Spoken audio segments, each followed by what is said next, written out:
తిరుమలలో మరోసారి భద్రతా వైఫల్యం బయటపడింది. శిలాతోరణం వద్ద ఓ భక్తుడు డ్రోన్ ఎగరేశాడు. డ్రోన్తో శిలాతోరణం వద్ద విజువల్స్ తీస్తున్న భద్రతా సిబ్బంది పట్టించుకోలేదని విమర్శిస్తున్నారు.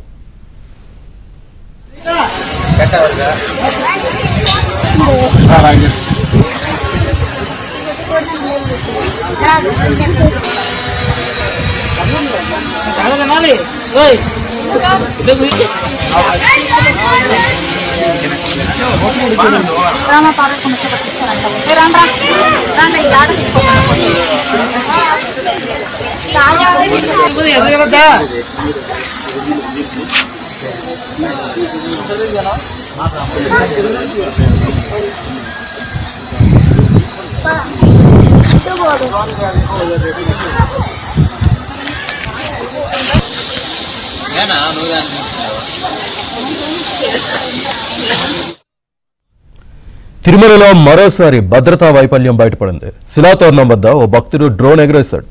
డ్రోన్తో శిలాతోరణం వద్ద విజువల్స్ తీస్తున్న భద్రతా సిబ్బంది పట్టించుకోలేదని విమర్శిస్తున్నారు. పూర్తి డీటెయిల్స్ మా కరెస్పాండెంట్ జితేంద్ర అందిస్తారు. జితేంద్ర,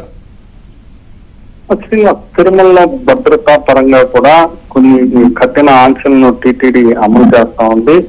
తిరుమలకు ఉన్నటువంటి థ్రెట్లు నేపథ్యంలో ఇక్కడికి వచ్చేటటువంటి భక్తులు కొన్నిటి వాడకుండా కూడా టీటీడీ ఎప్పటి నుంచో కూడా నిషేధం విధించింది. అందులో భాగంగా తిరుమలలో డ్రోన్లు ఎగరేయడానికి కూడా టీటీడీ గత కొద్ది సంవత్సరాల క్రితమే కూడా నిషేధించినటువంటి పరిస్థితి ఉంది.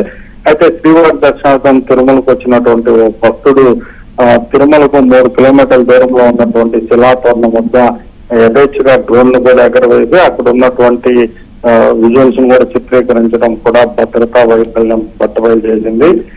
శిలాతోరణం ప్రాంతంలో భద్రతా విధులు నిర్వర్తిస్తూ కూడా భద్రతా సిబ్బంది ఉంటారు. అయితే అక్కడ ఓ భక్తుడు వచ్చి డ్రోన్ తో అక్కడ చిత్రీకరణ చేస్తున్నప్పుడు కూడా భద్రతా సిబ్బంది పట్టించుకుపోవడం కూడా విమర్శలకు దారితీస్తా ఉంది.